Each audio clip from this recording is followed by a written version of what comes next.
جی بسم اللہ الرحمن الرحیم. السلام علیکم رحمۃ اللہ everyone. Thank you so much آپ سب کی پریزنس کا. تو ذرا بھائی آپ کو آواز کلیئر آ رہی ہے؟ السلام علیکم رحمۃ اللہ.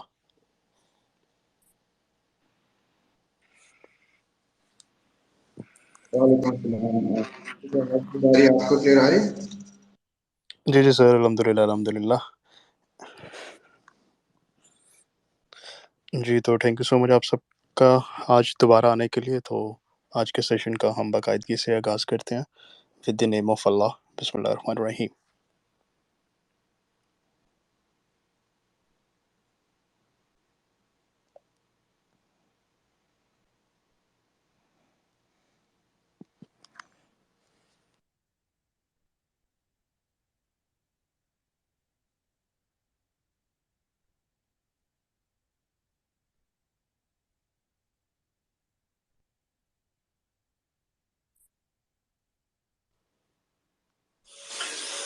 الحمد للہ رب العالمین الرحمن الرحیم مالک یوم الدین ایاک نعبد و ایاک نستعین اهدنا الصراط المستقيم صراط الذين أنعمت عليهم غير المغضوب عليهم ولا الضالين.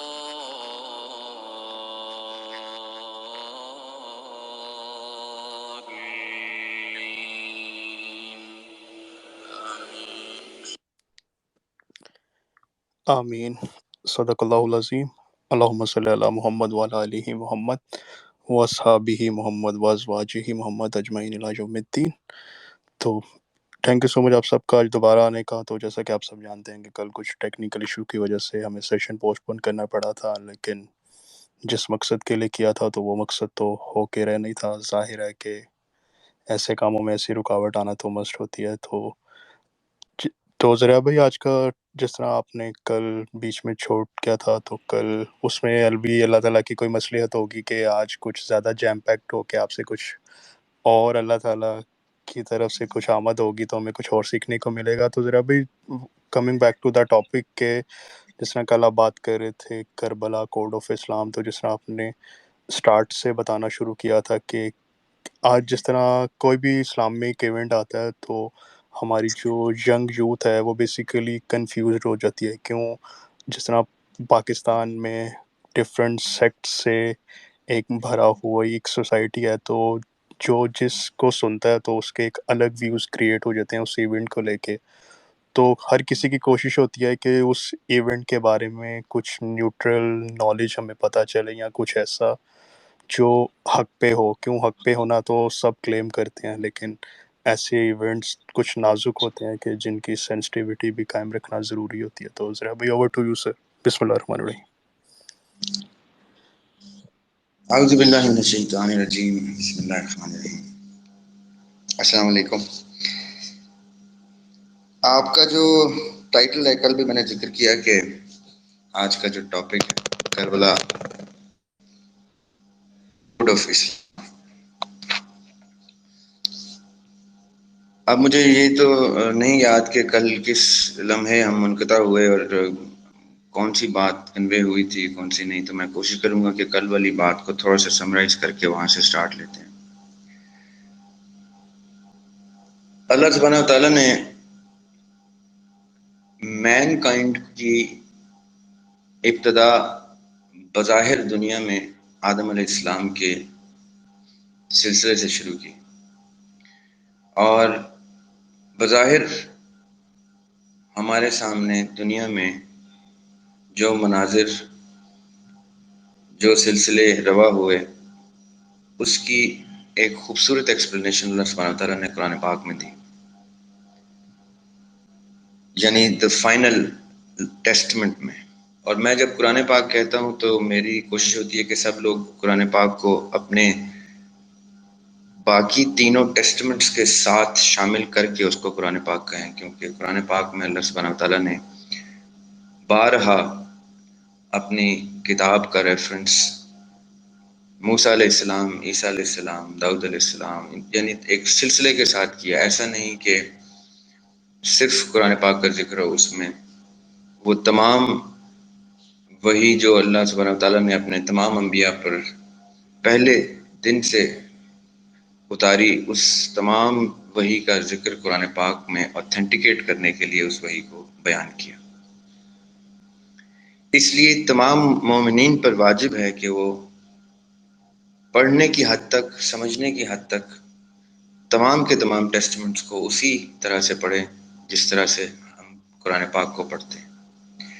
کیونکہ آپ کو، ہم سب کو وہ تمام سلسلے پڑھنے کے بعد قرآن پاک کے ساتھ ساتھ یہ کلیئرلی آئیڈینٹیفائی ہو جائے گا کہ اللہ سبحانہ وتعالیٰ نے انسان کو کس طرح سے ڈائیلاگ میں لینا شروع کیا، انبیاء علیہ السلام کو کس طرح سے اس ڈائیلاگ کے اوپر، اس مونولاگ کے اوپر، تمام اللہ سبحانہ وتعالیٰ کے کلام کے اوپر اللہ سبحانہ وتعالیٰ نے انسان کی عقل، اس کی سوچ، اس کے شعور کو وسعت عطا کی، اور پھر کامل ذات آقا علیہ السلام نبی پاک صلی اللہ علیہ وسلم کی صورت میں کامل ٹیسٹمنٹ، فائنل ٹیسٹمنٹ ان کی زبان مبارک سے ہم تک پہنچایا.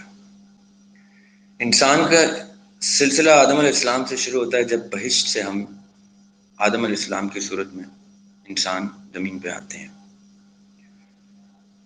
لیکن آدم علیہ السلام کی ایک لائف ہے جو دنیا میں آنے سے پہلے ہے، اور پھر آدم علیہ السلام کی ایک لائف ہے جو ان کی ارواح کی روح کی صورت میں اور ان کے جسد خاکی کی صورت میں قرآن پاک میں اس کا بھی ذکر ہے کہ کب جسد خاکی کو اللہ سبحانہ تعالیٰ نے تخلیق کیا، کب روح پھونکی. سورہ صاد میں اللہ سبحانہ تعالیٰ نے اس کو بڑا خوبصورت طریقے سے بیان کیا کہ فرشتوں کو کہا کہ اب جب میں آدم علیہ السلام کو اپنی فائن شیپ میں کریٹ کر لوں گا، پھر اس میں من روحی، اپنی روح پھونکوں گا، تو تم سجدے میں چلے جانا. یعنی ایک سرٹن ٹائم آدم علیہ السلام نے روح پھونکنے سے پہلے اپنے جسد خاکی کی صورت میں وہاں پہ سپینڈ کیا، اور وہ روح جو اللہ سبحانہ تعالیٰ نے ان میں پھونکی، اس روح کا ایک سرٹن بسیرا تھا کسی ایک وقت کے میٹر میں، ایک وقت کی رفتار میں، ایک زمانے میں. پھر اس کے بعد آدم علیہ السلام جب بہوش حواس خمسہ وہاں پہ کھڑے ہوتے ہیں اور تمام ملائک جو ہیں وہ سر بسجدہ ہوتے ہیں، وہ ایک وقت ہے جو انہوں نے وہاں سپینڈ کیا.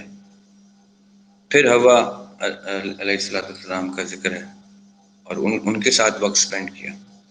اب میں کیوں اس کا ذکر کر رہا ہوں؟ کیونکہ ہم اپنے تمام تر مومنین بچوں کو اور جونیئرز کو اور بڑوں کو جو بھی اس چیز سے نا واقف ہیں وہ قرآن پاک کے تھرو سمجھا سکتے ہیں کہ اللہ سبحانہ وتعالیٰ نے ایک سرٹن زمانہ ہماری اس جسد خاکی جو دنیا میں اترتی ہے، اس کی ویژن سے پس پردہ رکھا ہے. اب وہ پس پردہ ورڈ میں نے کیوں یوز کیا کہ ہماری ایک انٹیلیجنس، ہمارا ایک انٹلیکٹ ہمارے دماغ کی صورت میں موجود ہے، اور اس پردے کے پیچھے، اس خاکی پردے کے پیچھے ایک روح پھونکی ہوئی ہے اللہ سبحانہ تعالیٰ نے، جو اس پردے کے پیچھے ایک سرٹن انٹلیکٹ رکھتی ہے، اور ایک سرٹن زمانہ اس روح نے دیکھا ہے عالم ارواح میں، جس زمانے کو یاد کرنے کا بار بار قرآن پاک ہمیں اس کی انڈیکیشن دیتی ہے. اب یہ بات میں کیوں کر رہا ہوں؟ کیونکہ آپ نے کہا کربلا کوڈ آف اسلام، اور اسلام جو ہے وہ مکمل ہوتا ہے قرآن پاک میں آ کے، from the first testament to the final testament, from موسوی شریعت ٹو محمدی شریعت صلی اللہ علیہ وسلم. یہ وہ سلسلہ ہے جو انسان کے شعور نے اپنے سفر میں دنیا میں طے کیا. لیکن ایک شعور ہے روح کا، جس شعور کو پہنچنے کے لیے قرآن پاک بار بار ہمیں یاد دہانی کرواتا ہے. کل میں نے 2 سورتوں کا حوالہ دیا تھا، ایک سورہ عصر کا جس میں اللہ سبحانہ تعالیٰ کہتے ہیں بسم اللہ الرحمن الرحیم والعصر قسم ہے مجھے وقت کی، زمانے کی، ایرا کی، عہد کی، دور کی، دوراں کی، ٹائم کی، ساتھ کی، لمحات کی. اس کو آپ کسی بھی صورت میں ڈیفائن کریں وہ وقت کے ہی ڈیفینیشن میں فال کرتا ہے. کیوں؟ کیونکہ اللہ سبحانہ و تعالیٰ نے ایک کانسٹنٹ ہم لوگوں کو انٹروڈیوس کروایا کہ یہ کانسٹنٹ جب میں کن کہتا ہوں تب بھی ایک سرٹن ٹائم لگتا ہے اس کن کو ٹرانسفر انٹو ریالٹی میں. وہ اس وقت کی کتنی اسٹریچ اور کتنی بینڈ ہے یہ اللہ سبحانہ و تعالیٰ کے علاوہ کوئی بھی واقف نہیں. اس وقت سے لے کے اس وقت تک جب وہ اس سب سلسلے کو ختم کر کے حشر کا میدان سجا دیں گے، وہ ایک ادر ڈائمینشن آف ٹائم ہے. پھر اس کے بعد حشر کے میدان میں جب ہم اٹھائے جائیں گے وہاں سے ایک اور ڈائمینشن شروع ہو جائے گی. پھر جنت اور جہنم کے اندر جو ہمارا بسیرا ہے اس کی ایک الگ ٹائم کی ڈائمینشن ہوگی. اور اس کے بعد جب سب کچھ ہو جائے گا اور اللہ سبحانہ و تعالیٰ ایک ایک کر کے سب کچھ ختم کر دیں گے اور دوبارہ سے اپنی مرضی اپنی بادشاہی میں جس طرح سے بھی اس کو ری گروم کریں گے، یہ سب کے سب کسی نہ کسی وقت کے حصار میں، کسی نہ کسی زمانے میں، کسی عہد میں موجود ہیں یہ چیزیں. آپ اس کو جب چاہے ایکسس کر سکتے ہیں. اگر آپ وقت کی میٹر کے اوپر، وقت کی فیبرک کے اوپر ٹریول کریں، جو آج کل ماڈرن سائنس کوشش کر رہی ہے ٹائم ٹریول کر کے دیکھنے کے لیے کہ کب، جب وقت شروع ہوا تھا تب کیسا تھا، جب وقت کو اللہ تعالیٰ نے تخلیق کی تھی تو وقت کس طرح سے شیپ ہوا تھا، اور اس وقت کیا تھا جب کائنات بھی اللہ تعالیٰ نے تخلیق نہیں کی تھی اور وقت کی فیبرک کے اوپر ڈیزائن کرنا شروع کیا تھا. اللہ سبحانہ و تعالیٰ کسی بھی چیز پہ قادر ہے، ہر چیز پہ قادر ہے. وہ انسان کو اگر یہ علم دینا چاہیں گے تو انسان یہ علم ایکوائر کر لے گا، چاہے وہ قرآن پاک کے تھرو کرے، چاہے وہ کسی معجزے یا کرامت کے تھرو کرے، چاہے نبی پاک صلی اللہ علیہ وآلہ وسلم کو معراج کی صورت میں ٹائم ٹریول کر کے ثابت کر دے کہ وقت کے فیبرک پہ ٹریول کرنا نہ صرف پاسبل ہے بلکہ سنت ہے نبی پاک صلی اللہ علیہ وسلم. اب یہ بات میں کیوں کر رہا ہوں کہ وقت میں ٹریول کرنا نبی پاک صلی اللہ علیہ وسلم کی سنت ہے؟ کیوں؟ کیونکہ ایک وقت وہ بھی تھا، نبی پاک صلی اللہ علیہ وسلم اپنی حدیث مبارکہ میں کہتے ہیں کہ میں اس وقت بھی نبی تھا جب آدم علیہ السلام مٹی سے گوندے جا رہے تھے. پھر قرآن پاک میں اللہ تعالیٰ جب بارہا یاد کراتے ہیں، اے نبی یاد کیجئے صلی اللہ علیہ وسلم، یاد آپ وہ چیز کرتے ہیں جو کہیں نہ کہیں آپ کے پاس stored ہے in the shape of an event that took place where you were physically or mentally present. اور اللہ سبحانہ وتعالیٰ اس طرح کی آیات بے شمار قرآن پاک میں رکھے ہوئے ہیں. کل ہم نے ایک اور آیت کا ریفرنس یوز کیا تھا سورہ بقرہ کے، جہاں ہدی للمتقین کی ایکسپلینیشن آتی ہے کہ یہ کتاب تو ہدایت ہے کس کے لیے؟ فقط متقین کے لیے. اور متقین کون ہے اس کی ڈیفینیشن دی تھی کہ الذین یؤمنون بالغیب.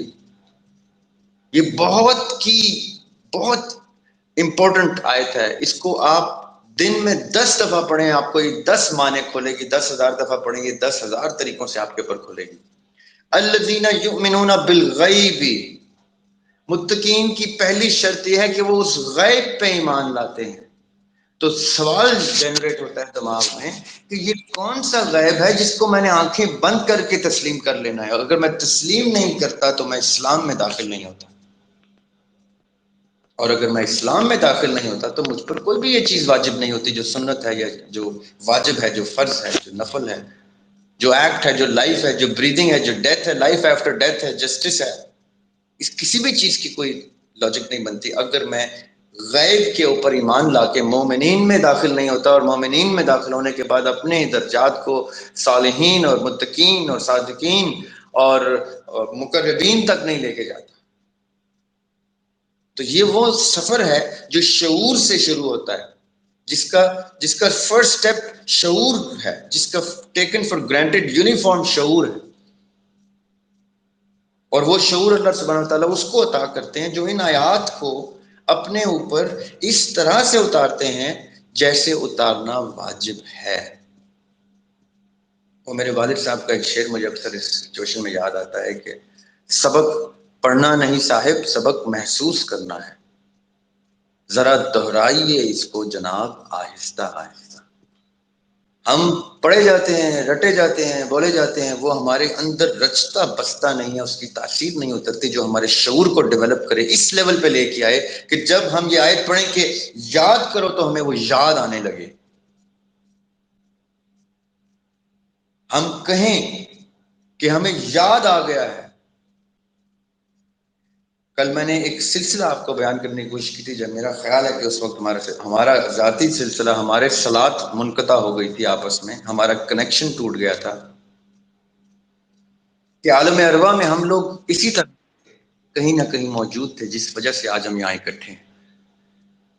اور ہمارے سامنے آدم علیہ السلام دنیا میں آئے تھے، ہمارے سامنے یہ ججمنٹ ڈے کے لیے حشر برپا ہوا تھا.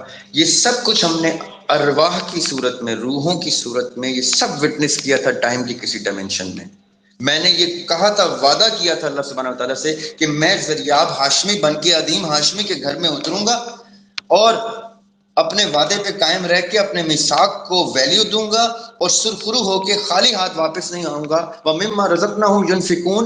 جو چیزیں، جو تحفے نعمتیں آپ مجھے عنایت کریں گے، وہ میں سب کی سب آپ کی راہ میں ڈیووٹ کر کے آ جاؤں گا، قربان کر کے آ جاؤں گا. اور وہ کب ہوگا؟ جب وَيُقِيمُونَ الصَّلَاةَ ہوگا، جب صلات برقرار ہوگا، کنیکشن برقرار ہوگا. کس کا؟ میری روح کا، جو میرے بدن کے اندر موجود ہے، اس روح کا کنیکشن آپ کے ساتھ اسٹیبلش ہوگا تو مجھے عالم ارواح کے وہ تمام مناظر یاد آ جائیں گے اور میں ایگزیکٹلی وہی کچھ کروں گا جو حسین علیہ السلام نے کیا تھا. اب سوال پیدا ہوتا ہے کہ حسین علیہ السلام نے کیا کیا تھا؟ آقا علیہ السلام کی حدیث ہے جس کا ایک حصہ تو سب کی سمجھ میں آتا ہے.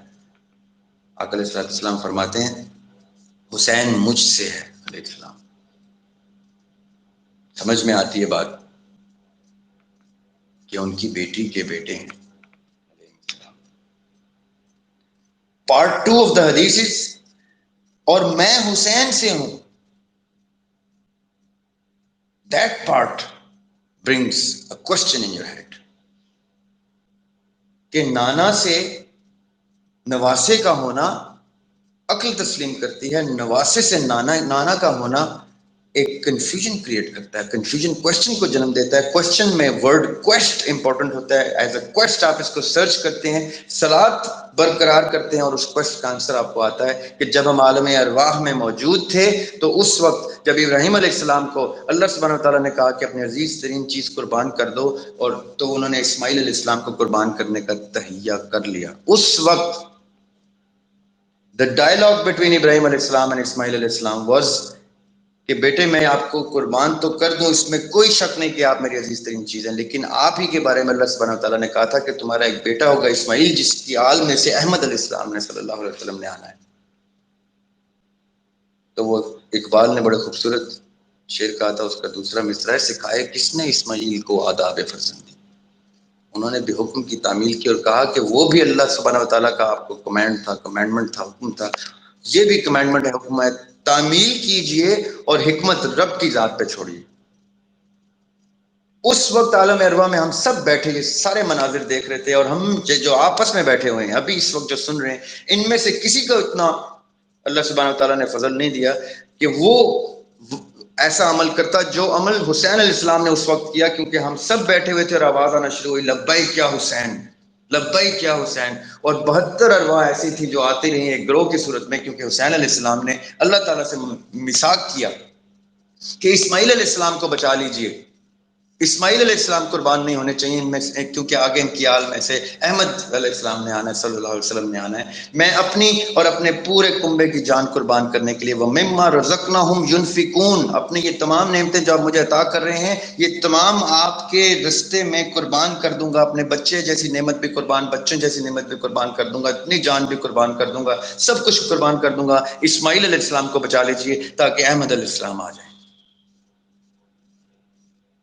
یہ تھا ان کا میثاق، یہ تھا ان کا وعدہ. جہاں ہمارا وعدہ تھا لست بربکم کا، اور ہم کہہ رہے تھے قالوا بلا، اور ہم نے کہا جی ہم تسلیم کرتے ہیں کہ آپ ہمارے رب ہیں. ہمارا ایک معمولی سا ایک بیسک سا وعدہ تھا، ان کا وعدہ اس لیول کا تھا، اور انہوں نے وعدے کو، ایفائے عہد کو نبھانے کے لیے دنیا میں آئے، اور پھر اس کربلا کو کوڈ آف اسلام بنا کے کہ جس نے اسلام کے کوڈ پہ چلنا ہے، وہ ارواح تک اپنا ایکسس اسٹیبلش کرے، وہ یقیمون الصلاۃ کرے، اور اپنی ارواح کی میموری کو ایکسس کر کے اپنا وعدہ یاد کرے کہ وہ ذریاب ہاشمی بن کے کیوں اترا، اس نے ایسا کیا کرنا تھا ذریاب ہاشمی بن کے جو وہ بھول گیا یہاں آ کے۔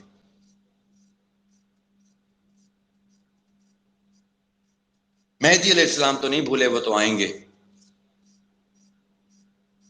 کل میں نے ایک بات اور ذکر کیا تھا کہ جس جنگ میں نبی پاک صلی اللہ علیہ وآلہ وسلم موجود ہوتے ہیں اس کو ہم غزوہ کہتے ہیں۔ تو آج سے جو اس چیز کو سنے گا وہ کبھی اس کو واقعہ کربلا نہ کہے، اس کو غزوہ کربلا کہے، کیونکہ نبی پاک صلی اللہ علیہ وآلہ وسلم اس وقت وہاں موجود تھے اور اپنے گھرانے کا خون کلیکٹ کر رہے تھے شیشے میں۔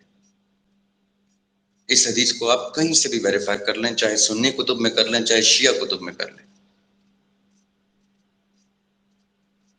اور اسی وجہ سے غزوہ ہند کہتے ہیں، کیونکہ جب حسین علیہ السلام کے غزوے میں آقا علیہ السلام موجود ہیں تو مہدی علیہ السلام کے غزوے میں بھی آقا علیہ السلام موجود ہیں۔ یہ میرا ذاتی دعویٰ ہے، اس لیے میں اس کو غزوہ ہند تسلیم کر لیتا ہوں۔ اس لیے آپ نے بھی کبھی بھی اس کو واقعہ کربلا نہیں کہنا، اس کو غزوہ کربلا کہنا ہے، چاہے کوئی آپ کو اس بات پہ کچھ بولے، وہ آپ کے جہاد کی ابتدا ہے۔ اب غزوہ کربلا میں حسین علیہ السلام اپنے ہی نانا آقا علیہ السلام کے دین کو بچانے کے لیے کھڑے ہو جاتے ہیں۔ کیوں؟ اس سے کچھ دن پہلے جب وہ خانہ کعبہ سے چلتے ہیں تو لوگ پوچھتے ہیں آپ حج کیوں نہیں کر رہے؟ تو حسین علیہ السلام کہتے ہیں میرے نبی کی صلی اللہ علیہ وسلم کی سنت یہ ہے کہ جب وہ دین مکمل کر چکے تب انہوں نے حج کیا۔ دین دوبارہ سے مکمل ہونے کی ڈیمانڈ کر رہا ہے۔ ان کے پاس اس کا پروف کہ آقا علیہ السلام کے دین کو ڈیمیج کرنے کے لیے لوگ حکومت کے اوپر کچھ ایسے معاملات کو جنم دے رہے ہیں جو نبی پاک صلی اللہ علیہ وسلم کی سنت اور خلفائے راشدین کی طریقت سے کانٹرڈکٹ کرتی ہے۔ اس لیے دین کو بچانا واجب ہو گیا تھا، دین مکمل کرنا واجب ہو گیا تھا، اور حج ان کے اوپر لاگو ہی نہیں ہوتا تھا۔ اب مجھے بتائیں ایک بات، میں نے کل بھی ایک تلخ بات کی تھی کہ میرے اوپر حج کیسے لاگو ہوتا ہے، آپ کے بڑوں کے میرے بڑوں کے اوپر حج کیسے لاگو ہوتا ہے؟ یہ لاکھوں لوگ مکے میں جا کے کیا کرتے ہیں جبکہ ان کا دین دوبارہ سے خطرے میں ہے، اور ابھی سے نہیں کتنے 100 سالوں سے خطرے میں ہے۔ دین ٹوٹ کے بکھر چکا ہے، شیٹر ہو چکا ہے، اور کس قسم کی ملوکیت اور کس قسم کی جمہوریت اور کس قسم کے کفر کے سسٹم کو ہم دیکھے جا رہے ہیں، اس میں اپنے بچے بھی پیدا کیے جا رہے ہیں اور وہ بچے دفن بھی کرتے جا رہے ہیں، ہم طبعی موت بھی مرتے جا رہے ہیں، بڑے بھی دفن کر رہے ہیں۔ کوئی شخص اپنے آپ کو میں رزقنا ہوں نہیں کر رہا، اپنے رزق کو فنا نہیں کر رہا اللہ کی راہ میں۔ حج کیے جا رہا ہے جیسے کہ وہ حج قبول ہو جائے۔ حج سنت ہے اور سنت کی طریقت ہوتی ہے۔ 8 ہجری کو اگر مکہ فتح کرتے ہیں آقا علیہ السلام تو 10 ہجری کو جا کے وہ حج کرتے ہیں۔ وہ 7 کو بھی کر سکتے تھے، وہ 6 کو بھی کر سکتے تھے، وہ 2 ہجری کو بھی کر سکتے تھے جب بدر کا واقعہ تھا۔ انہوں نے تب حج کیا جب دین مکمل ہوا، اور پھر اس حج کے خطبے کے بعد جب وہ غدیر کے مقام پہ آئے انہوں نے کہا 2 چیزیں میں آپ لوگوں کے لیے چھوڑ کے جا رہا ہوں، ایک قرآن اور ایک میرے اہل بیت۔ ہم نے جنگ صفین میں قرآن بھی نیزے پہ اٹھا لیا اور غزوہ کربلا میں ہم نے اہل بیت بھی نیزے پہ اٹھا لیا۔ ہم نے تو اسی وقت ثابت کر دیا کہ ہم جو 2 چیزیں آپ چھوڑ کے جا رہے ہیں ان دونوں کو نیزوں پہ اٹھا لیں گے۔ ہم اس چیز کو ڈسٹروائے کرنے کے لیے یکجا ہو چکے ہیں۔ یہ تو اہل بیت تھے جنہوں نے کہا تھا کہ ہم جانیں وقف کر دیں گے لیکن ہم اس دین کو شیٹر نہیں ہونے دیں گے۔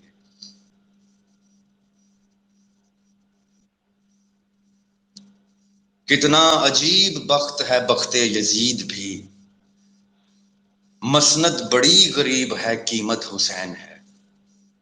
نیزے پہ کیوں نہ شمر سجائے سر حسین، کیا جنگ کیسا مال غنیمت حسین ہے۔ ہر سجدہ وفا کی طریقت حسین ہے، کتنا عظیم جزو شریعت حسین ہے. This ghazwa is the mightiest ghazwa in the history of Islam, because this ghazwa gave birth to the religion that mankind collectively stole away from the Khulafa, stole away from all the Mu'mineen. جن خلفائے راشدین نے اپنی جانیں وقف کر دیں یکجا ہونے کے لیے، اس دین کو اکٹھا کرنے کے لیے، وہ دین بکھر گیا تھا، ٹکڑے ٹکڑے ہو چکا تھا. جب حسین علیہ السلام کھڑے ہو گئے، انہوں نے کہا میں یہ نہیں ہونے دوں گا.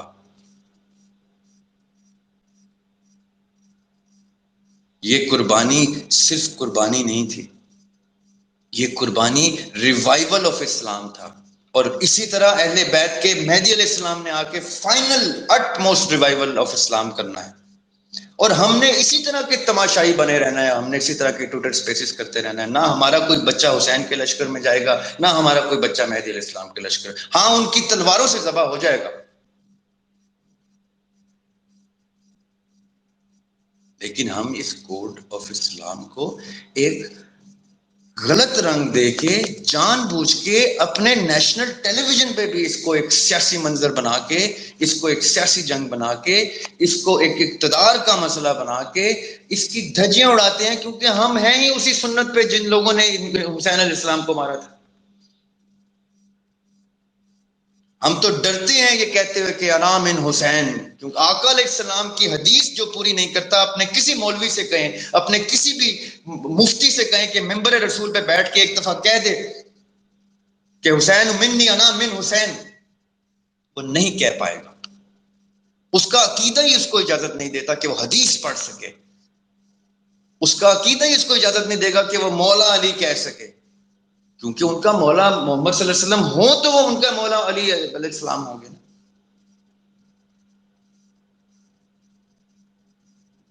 ان کے نبی حسین سے ہیں، وہ حسین سے نہیں ہیں. دو ہی گروہ ہیں پوری کائنات میں، ستاروں سیاروں میں بھی دو ہی گروہ ہیں، ہندوؤں یہودیوں میں بھی دو ہی گروہ ہیں، کرسچنز اور مسلمز میں بھی دو گروہ ہیں، اور ایتھیسٹ میں بھی دو ہی گروہ ہیں. ایک گروہ ہے حسینی اور ایک ہے یزیدی. اسی حدیث میں آقا علیہ الصلوۃ والسلام کہتے ہیں، جس میں وہ کہتے ہیں کہ حسین مجھ سے، میں حسین میں سے ہوں. آخر میں اللہ کے نبی کہتے ہیں حسین گروہوں میں سے، قبیلوں میں سے ایک قبیلہ ہے، ایک ہی قبیلہ ہے، اور اپنے آپ کو منسلک اسی قبیلے سے کر کے جاتے ہیں. تو ہم کیوں ڈرتے ہیں؟ کیونکہ ہم نبی کی سنت پہ چلنے سے ویسے بھی ڈرتے ہیں. ہم کوڈ آف اسلام کو صرف الماریوں میں غلاف چڑھا کے رکھتے ہیں، چوم چاٹ کے اس کو جیسے بتوں کو چوما جاتا ہے اس طرح چوم چوم کے اس کو رکھ دیتے ہیں. ایک لفظ ہمیں سمجھ میں نہیں آتا کہ وہ کیا کہہ رہے ہیں. مولا علی نے کہا تھا جب میرا دل کرتا ہے میں اللہ سبحانہ تعالیٰ سے بات کروں، میں نماز پڑھتا ہوں، اور جب میرا دل کرتا ہے کہ اللہ سبحانہ تعالیٰ مجھ سے بات کریں تو میں قرآن پڑھتا ہوں. مجھے بتائیں میں جب قرآن پڑھنے بیٹھوں تو مجھے تو اللہ کی زبان ہی سمجھ میں نہیں آئے گی، تو اللہ تعالیٰ میری زبان کیوں سمجھے؟ جب مجھ میں اتنی غیرت نہیں ہے کہ میں اللہ تعالیٰ کی زبان سمجھ کے اسی میں ڈائلاگ کا میکنزم رکھوں، تو اللہ سبحانہ تعالیٰ کو بالکل بھی نہیں چاہیے کہ وہ میری زبان سنے، سمجھے یا مجھے کوئی جواب بھی دے. اللہ تعالیٰ کہتے ہیں اور جب تم بے حیا ہو جاؤ تو جو چاہے کرو. اور بے حیا کا یہی مطلب ہوتا ہے کہ اتنی حیا نہیں ہے آپ میں کہ قرآن میں اللہ تعالیٰ کہہ رہے ہیں کہ یہ قرآن میں نے عربی میں اتارا، تو عربی سیکھنے کے بجائے ہم چائنیز ضرور سیکھ لیں گے کیونکہ چائنا نے پاکستان کو ٹیک اوور کرنا ہے، انگریزی ضرور سیکھیں گے کیونکہ ہم انگریزوں کے غلام ہیں، لیکن عربی نہیں سیکھیں گے کیونکہ ہمارے نبی کی زبان ہے، ہمارے رب کی زبان ہے قرآن پاک میں، ہم وہ نہیں سیکھیں گے. خیر پھر نہیں سیکھیں گے تو نہیں سمجھیں گے. یقین کریں میں نے 10,000 ترجمے پڑھ لیے، الذین یؤمنون بالغیب کی، ان کی تفاسیر پڑھ لی بڑے بڑے مفسرین کی، کسی نے بھی یہ بات نہیں ہائی لائٹ کی کہ یہ کون سا غیب ہے کہ جس کے اوپر ہم نے ایمان ہے تو ہم ایمان کی حالت میں ہوں گے، تو ہم اس ہوں گے کہ اللہ سبحانہ وتعالیٰ ہمیں سیریس بھی. آگے چل کے اللہ سبحانہ وتعالیٰ پورے قرآن میں اس غیب کو کھول کھول کے بیان کر دیتے ہیں کہ کون سا غیب ہے. اور ہم نے آدم کی پشت پہ ہاتھ رکھا اور ارواح نکالی، یہ وہ غیب ہے. ان ارواح میں سے میں اور آپ بھی موجود تھے. اب میں کیسے ایمان لے آؤں اس چیز پہ جو مجھے یاد نہیں ہے؟ یہ میرا ذکر ہو رہا ہے اس قرآن پاک میں.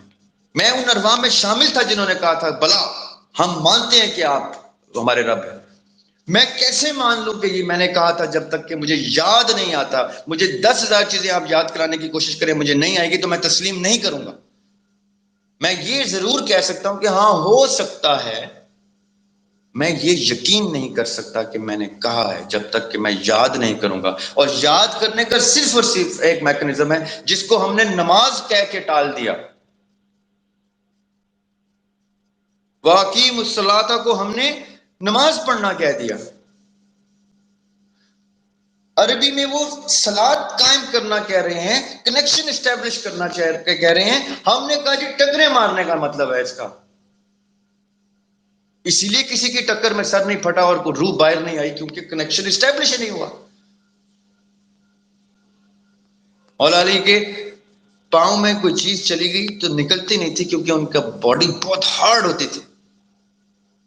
تو انہوں نے بی بی فاطمہ الزہرا علیہ السلام سے کہا کہ جب میں سجدے میں جاؤں تو میری باڈی نرم ہو جاتی ہے, تو میرے پاؤں میں سے وہ نکال لینا. یعنی نماز مومن کی معراج تو ہے, لیکن مومن ہونا واجب ہے. وہ معراج پہ ہوتے تھے, ان کا کنیکشن اس لیول کا اسٹیبلش تھا کہ ان کی باڈی بالکل نرم ہو جاتی تھی.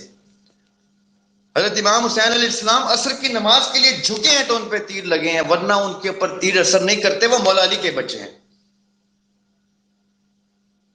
ان لوگوں کا کنیکشن اسٹیبلش ہوتا تھا جس کو صلاۃ کہتے تھے. ہم ان کو فالو کر کے ٹکرے مارتے رہے اور دماغ میں پتہ نہیں کیا کیا کچھ چل رہا ہوتا ہے. نماز نہیں ہو رہی ہوتی, باقی سب کچھ ہو رہا ہوتا ہے. اور اب تو یہ تک ہوتا ہے کہ اس کے پیچھے نماز نہیں ہے, اس کے پیچھے نماز نہیں ہے, اس کے پیچھے نماز نہیں ہے, اس کے پیچھے نماز نہیں ہے, وہ میرا امام نہیں ہے, یہ میرا امام نہیں ہے. کیونکہ صلاۃ اسٹیبلش کرنا تو مقصد ہی نہیں رہا ہمارا.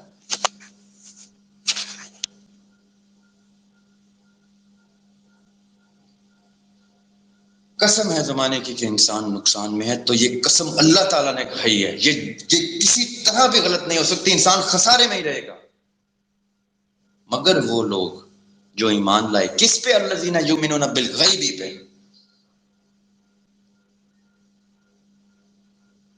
الا الذین آمنوا وعملوا الصالحات وتواصوا بالحق. کس پہ کون کھڑا ہوا حق کے اوپر؟ صرف حسین علیہ السلام کھڑے ہوئے حق کے اوپر. وتواصوا بالصبر. کس نے اپنے بچے مرتے ہوئے اٹھائے, تیر تلوار لگتے ہوئے دیکھے؟ حسین علیہ السلام نے دیکھے. یہ ہیں وہ تقاضے. یہ آپ بھی پورا نہیں کرتے, یہ میں بھی پورا نہیں کرتا. یہ ہم اس لیے وہ خسارے کے انسان ہیں جو قسم ہے زمانے کی کہ اینڈ تک خسارے میں رہیں گے انشاءاللہ. کیونکہ ہمیں غیرت ہی نہیں آتی کہ ہم اپنے بچے اللہ کے حوالے کرنے کے لیے تیار ہیں. مما رزقناہم ینفقون نہیں کرتے. ہم کہتے ہیں یہ ہمارا رزق ہے, ہم قبر میں کیڑوں کو دے دیں گے, لیکن ہم اللہ کی راہ میں نہیں بخشیں گے.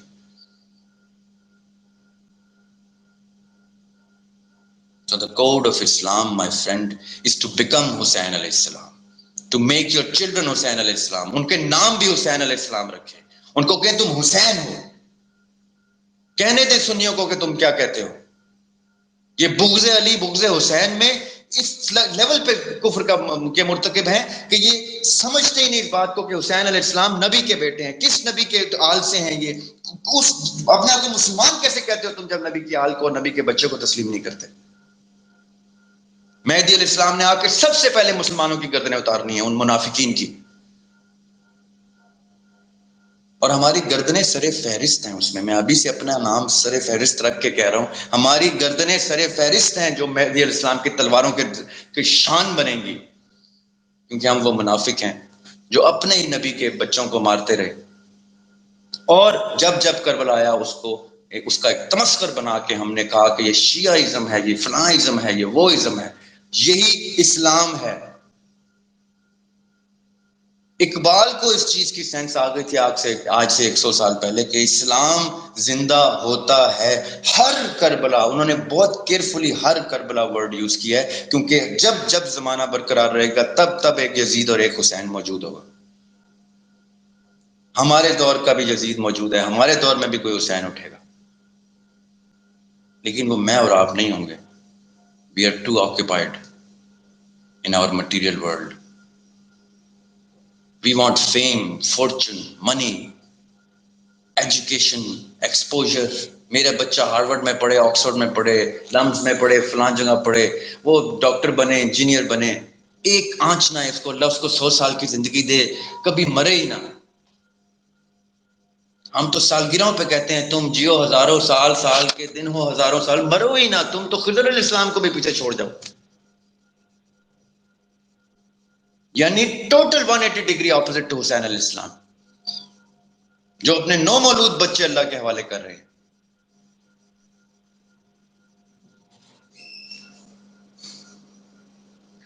The point is, and I want to close this on this، کہ جب تک ہمارے گھر میں حسین پیدا نہیں ہوتے، یاد رکھیے گا میری بات، مہدی علیہ السلام ہمارے گھروں کو صرف آگ ہی لگائیں گے، تلواروں سے ذبح ہی کریں گے۔ اپنے گھروں میں حسین پیدا کریں، اپنے بچوں کو حسین کے ماڈل پہ لے کے آئیں، اپنے بچوں کو بتائیں کہ حسین علیہ السلام کون تھے، ان کو ارواح یاد کرائیں کہ جب لبیک یا حسین کے نعرے لگے تھے تو ہماری ارواحیں کانپ گئی تھیں، ہماری ارواح شرم کے مارے بچ گئی تھی کہ ہم کیوں نہیں اس لشکر میں شامل تھے۔ But it is not late until you die. You still have time. Become Hussein alayhi salam. Follow the grow of Husseini. یزیدی گروہ سے باہر آئے ہم سب لوگ۔ اللہ ہم سب کو اتنی شرم، اتنی حیا، اتنی توفیق دے دے کہ مرنے سے پہلے ہمیں پتہ چل جائے کہ آقا علیہ السلام سے حسین علیہ السلام تک اور حسین علیہ السلام سے مہدی علیہ السلام تک کے سفر میں ہم نے کس گروہ میں شامل ہونا ہے، اور یا ہم نے ان کے ہاتھوں گردنیں کٹوانی ہے یا ان کے حق میں گردنیں کاٹنی ہیں، یہ ہماری چوائس ہے۔ یہی وہ وعدہ ہے جو ہم کر کے اترے تھے۔ ہم اس ایرا میں پیدا ہوئے ہیں جہاں پہ ہماری تھوڑی سی نیکیاں بھی اللہ کو پسند آ جاتی ہیں۔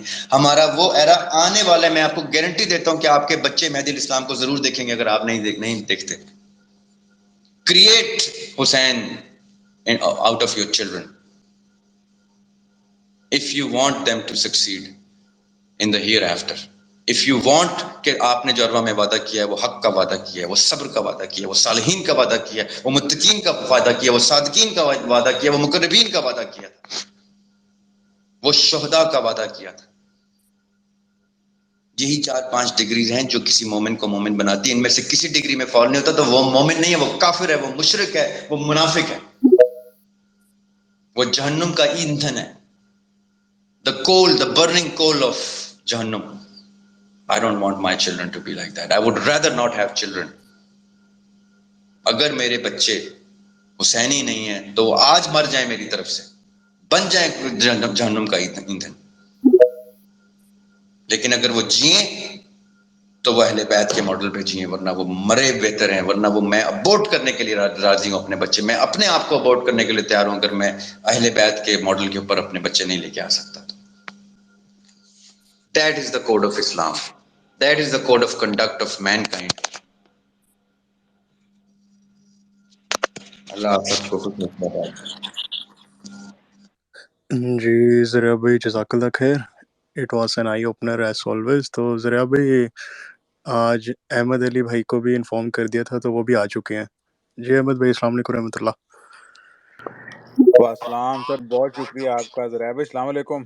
وعلیکم السلام، کیسے ہیں احمد بھائی؟ بالکل ٹھیک ٹھاک، اللہ کا شکر۔ ذرا بھائی آپ بتائیں، میں سن رہا تھا کافی دیر سے، بڑا اچھا لگ رہا تھا۔ بچوں کی بات کر رہے تھے، بچوں کو تو اہل بیت کے کوڈ آف کنڈکٹ پہ لے کے آنا آسان ہے، بیویوں کو اور خامدوں کو لانا تھوڑا مشکل ہے۔ یہی آج کے بچے کل کی بیویاں اور خاوند بنیں گے نا۔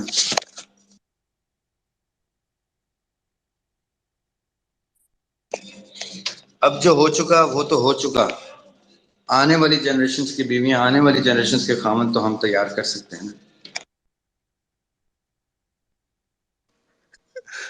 جی ذریعہ بھائی ایک چیز اور ایڈ کریں پھر ہم اسپیکر کی طرف چلتے ہیں کہ ایک چیز سب کو کلیئر کر دیں کہ کافی زیادہ کوشچن جو کل سے نا پاپ اپ کر رہا تھا کہ سب لوگ کہہ رہے تھے کہ ہم نے واقعہ کربلا پڑھنا ہے تو ہم کس کو پڑھیں۔ تو ذریعہ بھائی اگر آپ کچھ اس کے بارے میں کلیئر کر دیں کہ وہ کہتے ہیں کہ ہم اس سیکٹ کو پڑھیں تو وہ اپنا انفلوئنس زیادہ کلیئر کر رہے ہوتے ہیں، تو یہ ایک کلیئر چیز کر دیں کہ اگر غزوہ کربلا کو پڑھنا ہے تو کہاں پڑھا جائے، آپ ریکمینڈ کریں سر پلیز۔ میں ہمیشہ سب سے یہ کہتا ہوں، سنی بھی مسلمان ہیں، شیعہ بھی مسلمان ہیں، یہ لوگ کیوں اپنی کتابوں کو غیر مسلم کتابیں سمجھ کے ترک کر دیتے ہیں؟ سب کو پڑھیں، آپ کا شعور خود سے بتا دے گا کہ کہاں حقیقت ہے، میری حقیقت کون سی ہے جو میرے دل نے تسلیم کرنی ہے، جو میرے شعور نے تسلیم کرنی ہے۔ میں کیوں کسی کتاب کو اپنے اوپر حرام کروں، میں کیوں کسی کتاب کو غلط سمجھوں؟ میں پڑھوں گا تو مجھے پتا چلے گا اس میں کیا غلط ہے کیا صحیح ہے۔ میں بائبل کیوں نہیں پڑھتا؟ میں نے حضرت عیسیٰ علیہ السلام کی اتنی حدیثیں، خوبصورت حدیثیں بائبل میں پڑھی ہیں جو میں وقتاً فوقتاً ڈیلی لائف میں کوٹ کر رہا ہوتا ہوں، وہ مجھے بائبل سے ملی ہیں۔ وہ میرا شعور بتا دیتا ہے کہ وہ حدیث عیسیٰ علیہ السلام کی ہے کہ نہیں۔ سب کو پڑھیں، بائبل کو بھی پڑھیں، سنیوں کو بھی پڑھیں، شیعوں کو بھی پڑھیں۔ اگر کوئی اور فرقہ آپ لوگوں کو نظر آتا ہے، مجھے تو ان دو کے علاوہ کوئی مین فرقہ نظر نہیں آتا۔ سنیوں کا ایک پورا گروہ ہے جس میں طبقات ہیں، شیعوں کا ایک مکمل گروہ ہے۔ ان دونوں کو آپس میں ایک دوسرے کو کتابیں تحفے میں دینی چاہیے کہ یار یہ پڑھ لینا، as a story, as a novel پڑھ لینا، ڈسکس کر لیں گے۔